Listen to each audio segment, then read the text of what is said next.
Assalamualaikum warahmatullahi wabarakatuh.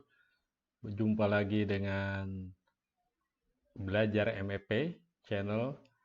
Kali ini kita akan belajar menentukan titik-titik mana saja yang akan eh, kita pasang AC. Ya, jadi AC yang akan kita pasang adalah AC VRF, ya, Variable Frequency Flow. Ya. Eh, Oke, ini yang dikasih tanda seperti ini, ya. Ini adalah tanda simbol ya. Sebetulnya ini simbol AC kaset, tapi secara general ini kita maksudkan bahwa ruangan tersebut itu kita indikasikan bahwa ruangan tersebut itu dipasang AC. Ya, salah satunya ini ada bank, ada ATM, ya. Kemudian ini ruang tinan atau ya, ruangan yang bisa dirental, ya, minimarket dan lain-lain. Kemudian posisi sub untuk AC yaitu di daerah sini. Ya, ini adalah sub listrik, ya, electrical sub.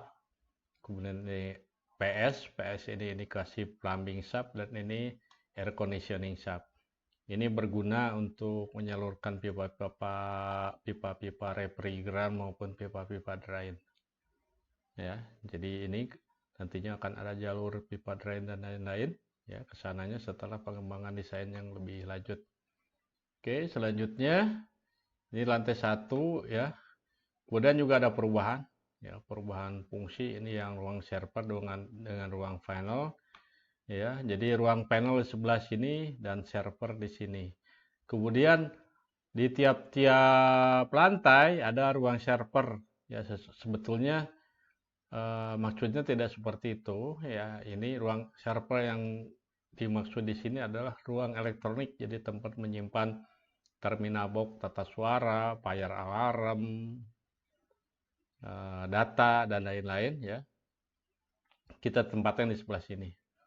Terus yang berfungsi sebagai ruang server hanya di salah satu lantai saja. Nanti akan saya tunjukkan lantainya di mana. Ya, kemudian ini lantai 2, ya. Lantai 2, ya, ini ruang-ruang yang ber-AC sudah dikasih tanda. Jadi di sini hanya AC itu hanya tanda sebagai ber-AC saja. Kemudian sama ini ke subnya bukan di sini tapi bergeser ke sebelah sini. Juga ruangan server dikosongkan, ya, hanya salah satu eh, di antara lantai-lantai itu hanya satu saja. Oke, jadi ini ada hemodialisa. Di hemodialisa itu setiap unit hemodialisa seperti ini menggunakan mesin, ya, yang menggunakan tenaga listrik sebesar 1,6 kW. Ya, silakan, ya, dihitung kira-kira berapa disipasi dayanya, ya, untuk beban pendinginnya. Ya, oke. Di sini sudah dikasih tanda.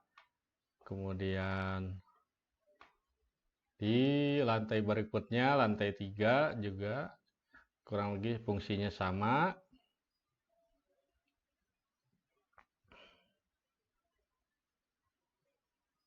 Ya, di sini ada sampling lab. Ini juga ada PS ini, ya. PS ini nantinya ini sampling ini kemungkinan, ya. Di sini juga akan dipasang pneumatic tube, ya, unit pneumatic tube yang akan tersambung ke tiap-tiap lantainya.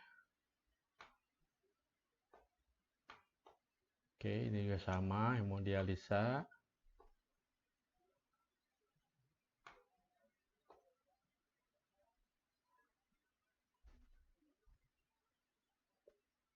Ini juga sudah ditandai, ya, mana-mana saja ruangan yang akan di AC, mana yang tidak.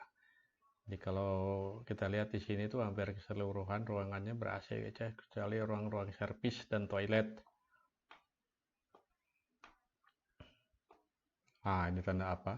Tanda panah, ini posisi server, ya. Ini Ini ruangan yang akan difungsikan sebagai server. Nanti di sini dipasang AC split 2 biji ya, satu standby, yang satu operation, dan suhunya ini bisa dihitung dengan suhu 18 sampai 20 derajat ya.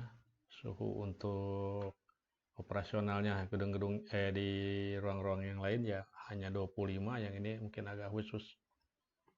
Ya, ini juga sudah dikasih tanda mana ruangan ber-AC, mana yang enggaknya. Ini juga sama sudah.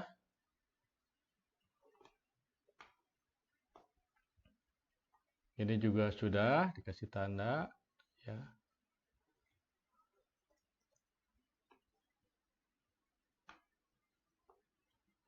Kemudian nih lantai berikutnya sudah, mungkin di lantai ini ada ruang yang spesial. Jadi secara tata udara ini ruangannya spesial. Ya, yaitu ada salah satu ruang yang berfungsi sebagai ruangan isolasi. Ya, di ruang isolasi ini menggunakan AC khusus ya. AC khusus. Ini juga kemudian all fresh air ya. All fresh air ya, silakan nanti kita cek ya ACH-nya berapa ya. Ya, kalau ruang isolasi biasanya ACH-nya minimalnya 12 ya, all fresh air. Jadi unitnya kemungkinan yang mempunyai static pressure ya. Kalau di VRF ya, itu kemungkinan AC split duct. Begitupun ada satu ruangan di sini di laboratorium. Ya, kemungkinan di sini juga ada exhaust, ada lemari asam dan lain-lain ya. Dan ini AC khusus lab ya. Nanti kita cek pressurize-nya berapa, pressurisasi ruangannya berapa. Kemungkinan ini juga menggunakan AC split duct. Ya, biasanya diinginkan pressurisasinya di sini positif biasanya ya, positif terhadap ruangan yang lain. Ya. Positifnya berapa biasanya juga tidak di state, tapi yang penting ruangan ini positif, lebih positif dari yang lain ini. Kalau yang ini negatif biasanya ya, kalau yang isolasi negatif. Biasanya negatifnya itu oleh exhaust ya, exhaust fan. Jadi exhaust fan nanti pakai ducting. Ductingnya terus tembus ke atas, jadi buangnya di atas kepala di lantai atap. Ya. Dari sini nanti dikeluarkan ada ducting ke atas ya. Untuk AC isolasi pakai exhaust. Nanti negatifnya didapat dari mana? Itu daripada exhaust ya. Exhaust yang mempunyai static pressure dan kapasitas nanti diseimbangkan dengan kapasitas airflow daripada AC-nya. Ya, kita rekayasa ya supaya ruangannya menjadi negatif. Berikutnya di lantai terakhir ya, ini lantai ke-9. Ya, ini juga titik-titik AC-nya sudah ditunjukkan ya. Nah, sesudah ini biasanya kita buat perhitungan cooling load. Ya, perhitungan cooling load. Ya. Kemudian ada juga kita buat perhitungan refrigerant concentration limit. Ya. Itu juga, jadi yang sebesar ini bisa dibagi menjadi 2 sistem dan lain-lain, atau rekayasa ruangannya baik secara arsitektural, mekanikal maupun rekayasa lainnya ya. Tapi yang penting kita mengetahui berapa kilogram refrigeran yang kita gunakan untuk sistem VRP ini. Ya, dari situ kita lihat juga korelasinya dengan volume ruangan. Volume ruangannya berapa. Kemudian ada RCL, Refrigerant Concentration Limit. Biasanya kita mengacu ke standar ESRI ya. Oke, dan berikutnya ini penempatan outdoor unitnya. Diperkirakan di sini, tapi konfigurasi daripada outdoor unit ini disesuaikan dengan nanti sistem ya, dengan kapasitas dan banyak dan sistem atau rangkaian ya atau sirkuit ya, apakah satu lantai ini jadi satu sirkuit atau dua sirkuit ya, nanti dicek lagi dengan RCL ya,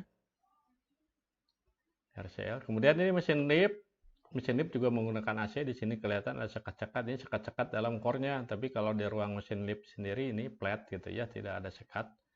Jadi satu AC bisa digunakan untuk 3 lift ini. Kapasitasnya berapa tentu saja ini harus dihitung terlebih dahulu. Dan begitupun juga lift yang di atas ini ada pakai AC juga. AC-nya bukan AC seperti ini ya, ini hanya indikasi saja. Sekali lagi saya sampaikan bahwa ini hanya indikasi saja. Oke ya, mungkin ini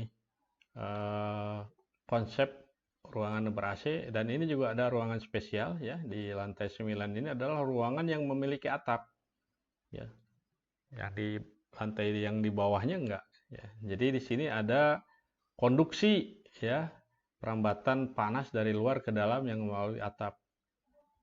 Nah, atapnya terbuat dari atap beton ya, atap beton ya setebal 12, kemudian ada acian, ada plesteran gitu ya.